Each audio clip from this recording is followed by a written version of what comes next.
Vladimir Putin held talks with President of the Republic of Belarus, Alexander Lukashenko, in the Kremlin. Dear Alexander Grigorievich, thank you once again for accepting the invitation. I'm coming to Moscow to attend events related to the 80th anniversary of the Russian nuclear industry. In fact, this is our common holiday.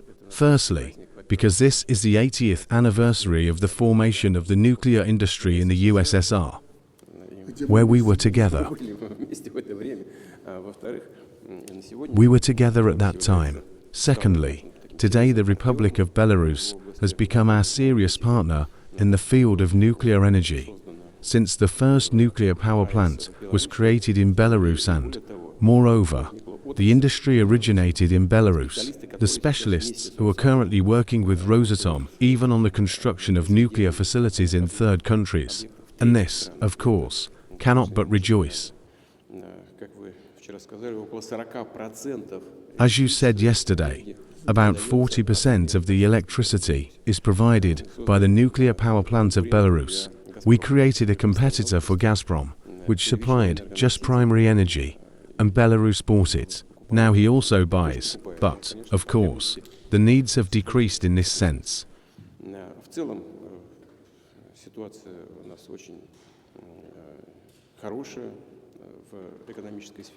Overall, our economic situation is very good.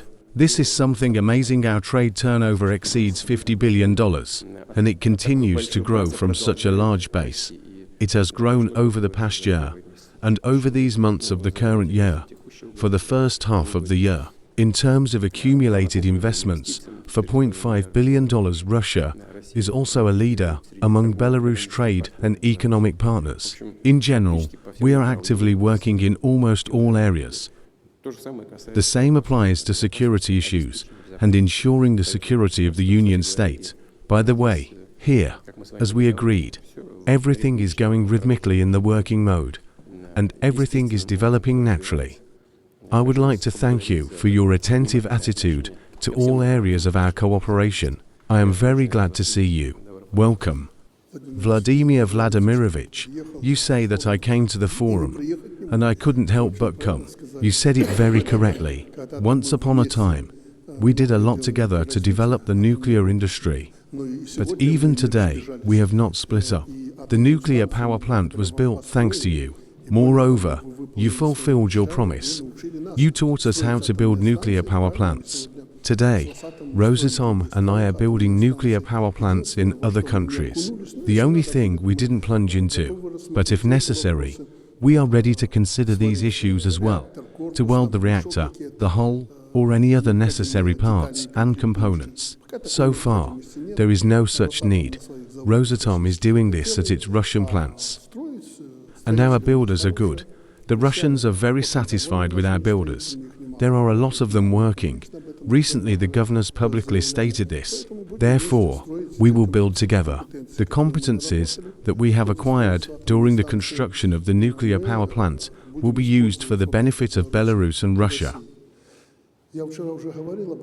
I already said yesterday that we will talk with you today if you approve a project to expand or build a new nuclear power plant, maybe even in eastern Belarus, in order, if necessary, to provide electricity to the eastern regions liberated by Russia, Kherson, Zaporizhia regions, Lugansk, Donetsk republics, if in there will be a definite need for this in connection with the Zaporizhia station.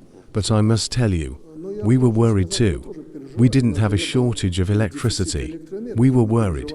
If we build a station, what will happen next? The economy is growing. The economy is growing. And electric vehicles are appearing more and more. We need to refuel them. Refuel the stations. We have learned how to make them and sell them to Russia. And most importantly, we have experimented. Residential houses have already been replaced with the electricity. It's working out well. Did you know that artificial intelligence, data centers, you spoke yesterday, you can actively develop it? Yes, another consumer is appearing, and powerful, very powerful. We have stations that were powered by gas. We are in cold mode maintaining operation. We have placed mining there, and so on. Foreigners pay money to the budget, and these stations are operating. So we practically purchase, and will continue to purchase the same volumes of gas from Gazprom. I think Gazprom will not be left behind here. Natural gas is needed everywhere today. So we will work in this direction. And, if necessary, Rosatom has already worked out options for a further expansion of our nuclear power industry. I don't want to talk publicly about finances here. We have options. I will tell you about it.